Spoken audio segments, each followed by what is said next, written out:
Hello everyone, welcome back to IGNOU exams. आज मैं आपको इग्नो के course BEGG 172 language and linguistics की यूनिट 4 करवाऊंगी। गाइस, इस बुक में आपके पास में टोटल 4 ब्लॉक्स हैं, जिसमें से मैं अभी आपको फर्स्ट ब्लॉक की यूनिट 4 करवाऊंगी, जो कि आपकी लास्ट यूनिट है इस ब्लॉक की, language and society to multilingualism. इसमें मैं चेक योर प्रोग्रेस, वैसे मैंने इसका 50% चैप्टर कंप्लीट कर दिया है। वीडियोस के लिंक आपको डिस्क्रिप्शन में मिल जाते हैं, अदरवाइज़ आप चैनल की प्लेलिस्ट में जाके भी चेक कर सकते हैं। आज हमारा जो टॉपिक है वो है language families in India. One of the primary reasons why India is called a multilingual country is that more than 1600 languages are spoken here that belongs to one of 4 predominant language families. These are, देखिए, जो हमारी जो Indian society है, जो हमारा भारत देश है, वहाँ पे बहुत सारी वैरायटी की लैंग्वेज बोली जाती हैं। अप्रॉक्स 1600 लैंग्वेजेस बोली जाती है, जिसकी वजह से भारत को बहुभाषी कंट्री कहा जाता है। अब यहाँ पे जो फैमिलीज़ है ना, उनको 4 पार्ट्स में डिवाइड किया गया है, जिसमें से फर्स्ट जो गिवन है आपको वो है Indo Aryan language family, second one is Dravidian and number third is Tibeto Burman language family. अभी आगे एक और मैं आपको बताऊंगी, लेकिन पहले इसको मैं समझा देती हूँ। इंडो आर्यन जो लैंग्वेज फैमिली है, ये कौन सी वाली फैमिलीज़ होती हैं? जो सब ग्रुप होते हैं इंडो ईरानियन के और इंडो यूरोपियन के। यहाँ पे जो लैंग्वेज बोली जाती है वो हिंदी, बांग्ला, गुजराती, पंजाबी, मराठी, इन सब लैंग्वेजेस को बोला जाता है। अगर आपकी इनमें से कोई लैंग्वेज है तो इट मीन्स आप इंडो आर्यन लैंग्वेज फैमिली से बिलोंग करते हैं। According to 2001 census of India, 78% of our population, मतलब कि जो हमारे भारत देश है, इसकी जो 78% पॉपुलेशन है वो इंडो आर्यन लैंग्वेज फैमिली से बिलोंग करती है। Not all language in this group are recognised by our constitution. जितनी इसमें यहाँ पे लैंग्वेज बोली गई हैं, ये सारी लैंग्वेजेस हमारा जो भारतीय संविधान है, कॉन्स्टिट्यूशन है, उससे रिकॉग्नाइज नहीं है। Now for example Bhojpuri and Magahi are some examples of languages, मतलब जो भोजपुरी लैंग्वेज है वो इसमें से कुछ एग्जाम्पल्स हैं जो कि ये रिकॉग्नाइज नहीं है। नाउ जो सेकेंड है वो है Dravidian language family. Language belongings to this family are mainly spoken in southern India. जो साउथ इंडिया है, मतलब केरला साइड, जो हमारा जैसे ये मैप बना हुआ है, इसमें जो नीचे वाला पोर्शन होता है ना, वो साउथ एरिया है।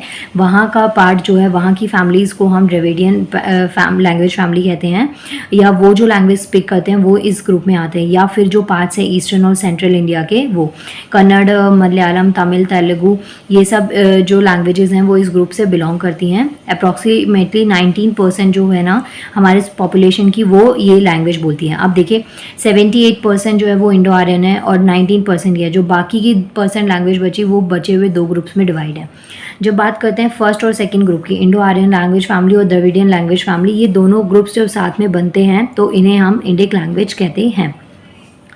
आई होप आपको दोनों ग्रुप्स क्लियर हो गए होंगे, दोनों टाइप की फैमिलीज क्लियर हो गई होंगी। Now third one is a sub group of Sino Tibetan language family speakers in India. यहाँ से जो है ना 1 से 1.5% जो टोटल परसेंटेज है पॉपुलेशन का, जो ये लैंग्वेज स्पीक करती है, वो ये इस ग्रुप में आते हैं।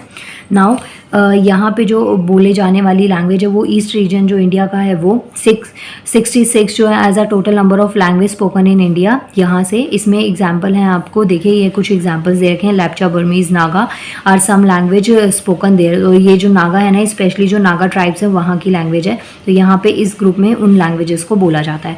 अगर आप ऑस्ट्रो एशियाटिक लैंग्वेज की बात करें तो इसमें जो है कुछ लैंग्वेजेस जो आती हैं वो थ्रू आउट द इंडिया, जैसे कि जो मुंडा लैंग्वेजेस हैं, खासी स्पोकन मेघालय साइड में जो लैंग्वेज बोली जाती है, वो जो ग्रुप्स होते हैं पीपल के, वो इस लैंग्वेज से बिलोंग करते हैं।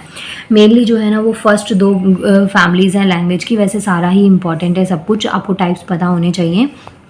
इसके बाद में यहाँ पे ना कुछ एग्जांपल्स गिवन है, जिसको Hindi as a SOV language, SOV कोई मुझे बता सकता है क्या होता है? S stands for subject, O stands for object and V for verb.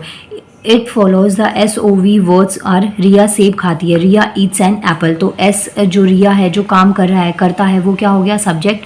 Yeats हो गया वर्ब मतलब ये काम किया जा रहा है, और एप्पल क्या हो गया, ऑब्जेक्ट। तो यहाँ पे कुछ एग्जांपल्स आपको दे रखे हैं।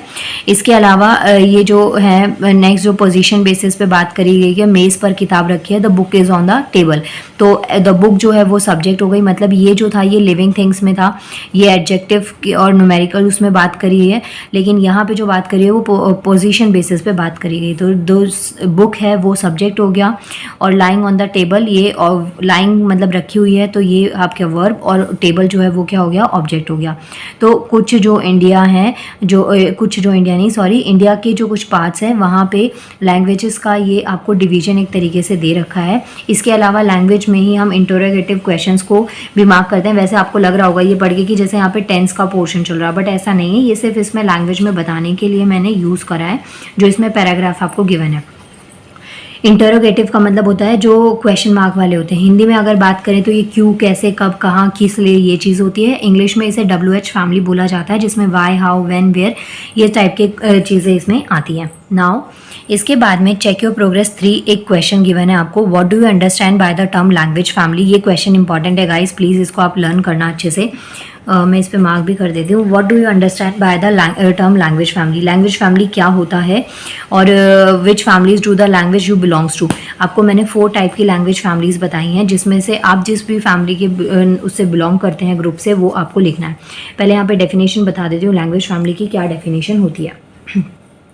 Language family is a group of language related through descent from a common ancestral language as parental language and the parental language. अच्छा, यहाँ पे मैंने ना 2 फॉर्म में आपको डेफिनेशन दे रखी है। लैंग्वेज क्या होता है, एक तरीके का ग्रुप होता है जिसके अंदर जो भी एंसेस्ट्रल लैंग्वेज होती है, या फिर जो आपके पेरेंट्स से आपको लैंग्वेज मिली, जो आपके जीनस में आई, जो चीज़ें जिस लैंग्वेज को आपको सीखने के लिए कहीं स्पेशल स्कूल्स में जाने की ज़रूरत नहीं है, वो लैंग्वेजेस होती हैं। ये are called the proto language of that family. The term family reflects the 3 models of language orientations in the historical linguistics. तो ये लैंग्वेज फैमिली की डेफिनेशन थी। इसके आंसर में आपको 4 टाइप की जो लैंग्वेज फैमिलीज़ हैं वो देखिए, ये 4 आपको टाइप दे रखा है यहाँ पे, 3 ये हैं। इनमें से आप अगर किसी से बिलोंग करते हैं तो ये लिखेंगे, और लास्ट वाला ये एग्जाम्पल है, तो आप इसमें से कोई भी लिख सकते हैं। इसके बाद में सेकेंड है, give at least 2 example from any 2 Indian languages beside Hindi to show that they share similarities because of SOV, subject, object और वर्ब ऑर्डर्स। यहाँ पे जैसे एग्जाम्पल्स दे रखे हैं, ऐसे आपको 2 से 3 एग्जाम्पल्स इस सेंटेंस में देने हैं, आई मीन इस क्वेश्चन में देने हैं। इसके बाद में लास्ट यहाँ पे आता है preservation of multilingualism in India. The presence of 4 languages families in our country. 4 language families हैं जो हमारे भारत देश में प्रेजेंट हैं। ये इंडिकेट करती हैं कि जो हमारा भारत है वो क्या है, मल्टीलिंगुअल है, मतलब बहुभाषी है। इसकी वजह ये है गाइस, क्योंकि जो 4 टाइप की मैंने फैमिलीज बताई उसमें डिफरेंट टाइप की लैंग्वेजेस को बोला जाता है। This is popular saying cos पर बदले पानी, 4 कोस पर बानी। मतलब कि ये एक तरीके का कोट टाइप में दे रखा है। Just as the taste of water changes every kilometre, so do the language every few kilometres in India. मतलब जैसे कि हर 1 किलोमीटर पे जाके आपको पानी का टेस्ट चेंज मिलता है, सेम चीज़ ऐसे ही है कि कुछ किलोमीटर दूर चलोगे तो आपको वहाँ पे एक अलग तरीके की लैंग्वेज देखने को मिलेगी। जो इंडिया है उसने रिकॉग्नाइज करी हुई ओनली 22 लैंग्वेजेस हैं जो कि इंडियन कॉन्स्टिट्यूशन से रिकॉग्नाइज हैं।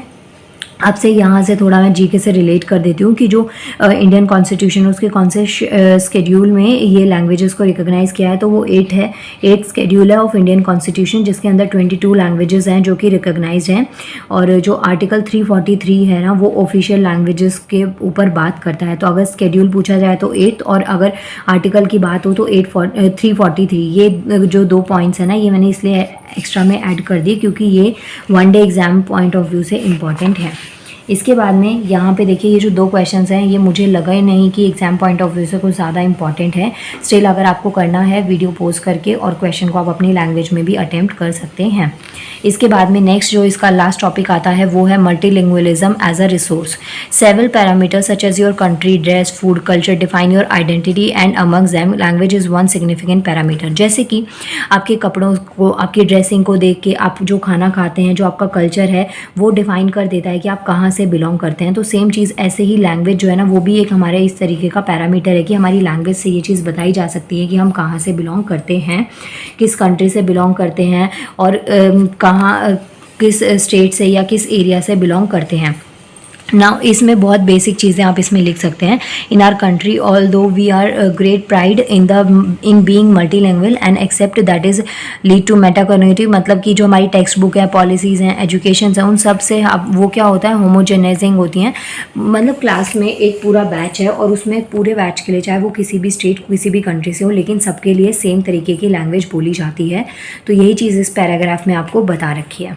इसके बाद में आगे एक बार और थोड़ा सा इसको मैं समझा देती हूँ। अब ये देखिए यहाँ पे जो सेम लैंग्वेज या इस तरीके की जो है ना, ये रखने की वजह ये होती है कि ताकि इस क्लासरूम्स में एक तरीके की इक्वालिटी बनी रहे, सोशल जस्टिस रहे और टॉलरेंस रहे। क्योंकि आप देखिए जैसे पॉलिटिक्स की बात करें तो वहाँ पे धर्म के नाम पे इतनी चीज़ें हो जाती हैं। अगर और कहीं किसी सोसाइटी की, वर्क प्लेस की बात करें, वहाँ पर भी हो जाता है। लेकिन स्कूल ही अभी तक ऐसे हैं जहाँ पर बच्चों को इतनी समझ नहीं है या वो इतना ज़्यादा उन चीज़ों पर रिएक्ट नहीं करते। वो क्लासमेट्स को एक तरीके से रिएक्ट करते हैं, एक तरीके से एक तरीके से ही लेते हैं, मतलब हर तरीके से वो सेम चीज़ें करने की ट्राई करते हैं। तो ये हमारी एजुकेशन में ही हमें ये चीज़ सिखाई जाती है। लेकिन जैसे जैसे टाइम बीतता जाता है फिर हम लोग इन सब में घुस जाते हैं। वैसे ये सोशल मैसेज था, आपके एग्जाम पॉइंट ऑफ से बिल्कुल भी इंपॉर्टेंट नहीं है। यहाँ पे भी सेम चीज़ ऐसे ही कुछ आपको दे रखी है, चेक योर प्रोग्रेस 5 में, जो कि मुझे इंपॉर्टेंट नहीं लगी, लेकिन फिर भी मैं आपको बता देती हूँ कि यहाँ पे क्या करा हुआ है। आपको 2 स्पीकर्स बताने हैं इंडियन लैंग्वेज में along with Hindi to translate following questions in given in English. तो observe the data and write down in the similarities that you notice among Indian language and differences you see with the English. तो कोई भी 2 इंसानों को पकड़ लेना और उनसे ये इंग्लिश के लैंग्वेज जो सेंटेंस है इनको प्रोनाउंस करवाना, आपको डिफरेंस पता चल जाएगा और फिर इनको हिंदी में ट्रांसलेट करवाना। तो ये चीज़ आपको पता चल जाएंगी। नाउ इसमें लास्ट में क्या है, it is the time we started using multilingualism as a resource in our classroom so that we lay a path of social justice specially for those marginalised and socially deprived peoples whose language are not valued outside or inside our classrooms. तो ये एक social message की तरीके से आप इसको treat कर सकते हैं। नाउ गाइज, आपका ये जो चैप्टर है यूनिट 4 है ये कंप्लीट हो गई है और इस यूनिट 4 के साथ में आपका फर्स्ट ब्लॉक कंप्लीट हो गया है। इसके बाद में मैं आपको नेक्स्ट जो ब्लॉक करवाऊंगी इस बुक का, वो होगा ब्लॉक 4 सेंटेंस टाइप। इसमें टोटल 5 यूनिट्स हैं। अगर अभी तक चैनल को सब्सक्राइब नहीं किया है, चैनल को सब्सक्राइब करना, वीडियो को लाइक करना और शेयर भी करना है आपको। Thank you so much.